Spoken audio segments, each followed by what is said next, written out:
नमस्कार साथियों, रोश PCS classes में आपका स्वागत है। आइए जान लेते हैं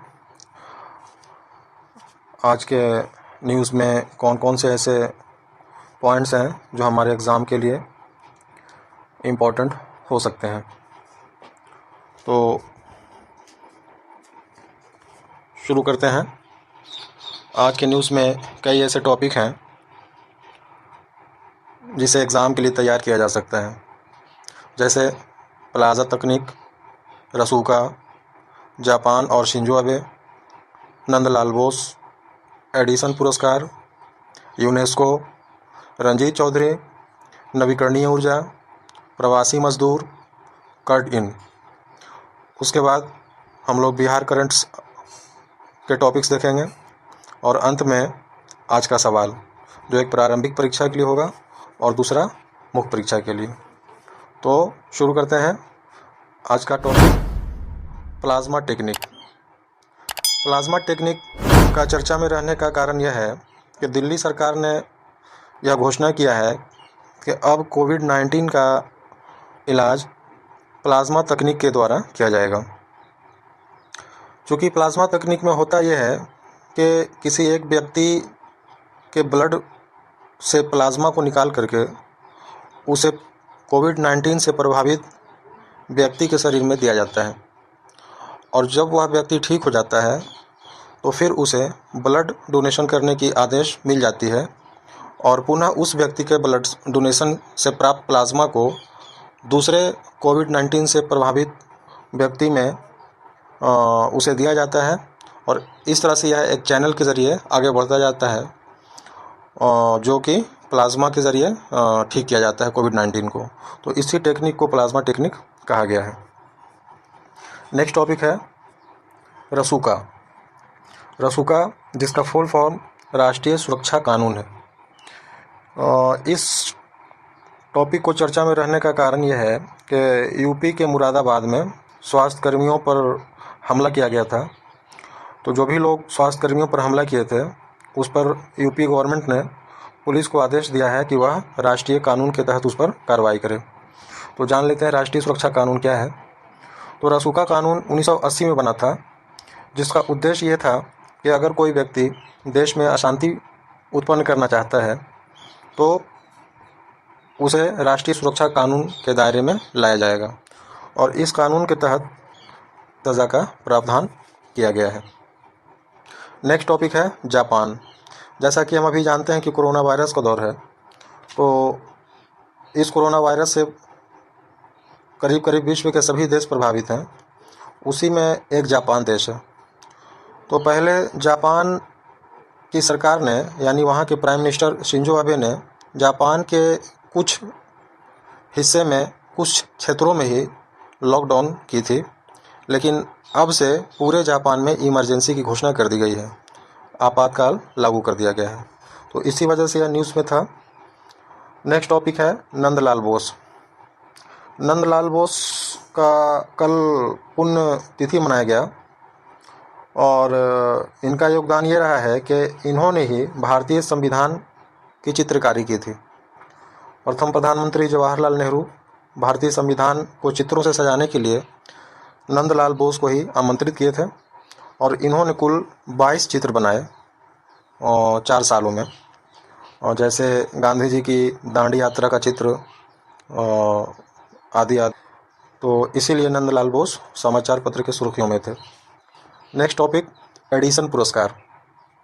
जैसा कि हम लोग जानते हैं, एडिसन पुरस्कार सामाजिक नवाचार के लिए दिया जाता है, और इस बार का यह पुरस्कार टाटा पावर को दिया गया है।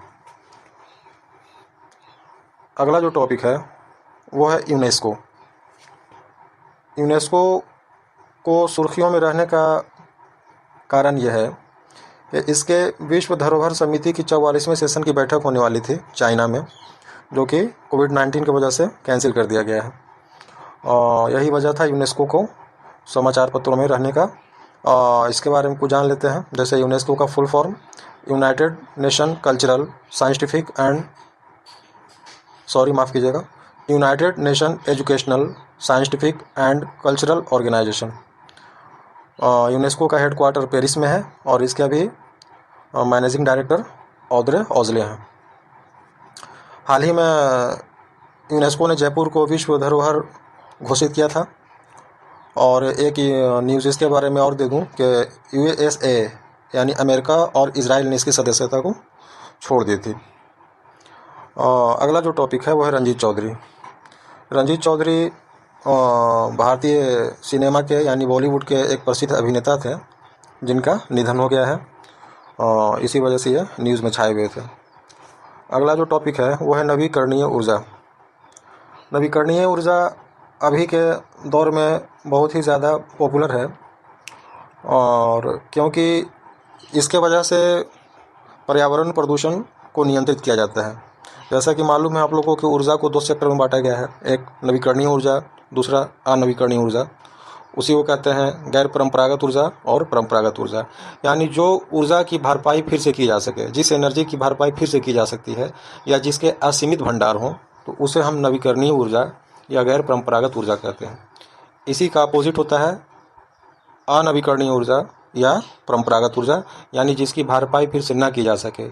मतलब जो एक बार खर्च हो गया उसे दोबारा हम फिर से भरपाई नहीं कर सकते हैं, यानी जिसकी मात्रा सीमित हो, तो उस तरह की ऊर्जा को हम लोग नवीकरणीय ऊर्जा कहते हैं। आज के न्यूज़ में जो था एक वो है प्रवासी मजदूर का मामला। क्योंकि कोविड-19 की वजह से जो है बहुत सारे मजदूर बाहर में फंसे हुए हैं अपने घर से बाहर और वह घर आना चाह रहे हैं। उसी को लेकर के कैबिनेट सेक्रेटरी राजीव गौबा ने सभी राज्यों के मुख्य सचिवों को यह निर्देश दिया है कि जो भी मजदूर फंसे हुए हैं उनके लिए भोजन का इंतजाम किया जाए। तो यहाँ पर यह हम समझ लेते हैं कि प्रवासी क्या होता है और अप्रवासी क्या होता है।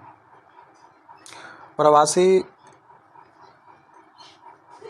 उन्हें कहा जाता है जो अपने जन्म स्थान को छोड़कर किसी दूसरे जगह रोज़गार करने की तलाश में जाते हैं। मान लीजिए कि कोई व्यक्ति भारत का रहने वाला है और वह ऑस्ट्रेलिया जाता है काम करने के लिए एक निर्धारित समय के लिए, तो उसे प्रवासी भारतीय कहा जाएगा। लेकिन जो व्यक्ति अपने जन्म स्थान पे ही, अपने मूल स्थान पे ही जीवन यापन करता है, रोज़गार करता है, तो उसे हम अप्रवासी कहते हैं। एक लास्ट आज का जो टॉपिक समझ में आया है वो है कट इन। कट इन चूँकि एक संघीय साइबर एजेंसी है और यह इलेक्ट्रॉनिक और सूचना प्रौद्योगिकी मंत्रालय के अधीन कार्य करता है। इसका मुख्य कार्य है साइबर अपराध को कंट्रोल करना, उसके बारे में पता लगाना। तो फ्रेंड्स, ये था आज का करंट्स। और आइए देखते हैं बिहार के बारे में। तो बिहार से संबंधित जो करंट्स आज सुर्खियों में था वो है पहला, anti narcotics task force. Bihar में मादक पदार्थ के अवैध कारोबार को रोकने के लिए इस एजेंसी का गठन किया गया है जिसका नाम है anti narcotics task force. Next topics है उषा किरण खान। उषा किरण खान को भारत भारती सम्मान दिया गया है और यह सम्मान उत्तर प्रदेश के मुख्यमंत्री योगी आदित्यनाथ ने दिया है। महादेवी वर्मा के बाद उषा किरण खान ऐसी पहली महिला हैं जिन्हें यह पुरस्कार यानी भारत भारती सम्मान दिया गया है। नेक्स्ट टॉपिक हमारा जो है वो है मुख्यमंत्री वास स्थल क्रय सहायता योजना। फिर से सुन लें, मुख्यमंत्री वास स्थल क्रय सहायता योजना। इस प्रकार का योजना चलाने वाला बिहार देश का पहला राज्य है जिसका उद्देश्य है कि जो भी परिवार भूमिहीन है, यानी जिनके पास कोई ज़मीन नहीं है, तो उन्हें बसने बसाने के लिए सरकार की तरफ से 60,000 रुपये की सहायता राशि दी जा रही है। और फ्रेंड्स, आज बिहार करंट्स का लास्ट टॉपिक देख लेते हैं, मेरा दूरदर्शन मेरा विद्यालय कार्यक्रम। यह कार्यक्रम बिहार शिक्षा परियोजना परिषद के द्वारा शुरू की गई है, मतलब की नहीं गई है, 20 अप्रैल से शुरू की जाएगी। इसका उद्देश्य है कि क्लास 9th और क्लास 10th के बच्चों को दूरदर्शन के ज़रिए मैथ और साइंस का, फ़िलहाल विज्ञान और गणित का जो है वो शिक्षा देने का है। तो ये था आज का बिहार से रिलेटेड समसामयिकी। और चलते चलते देख लेते हैं आज का सवाल।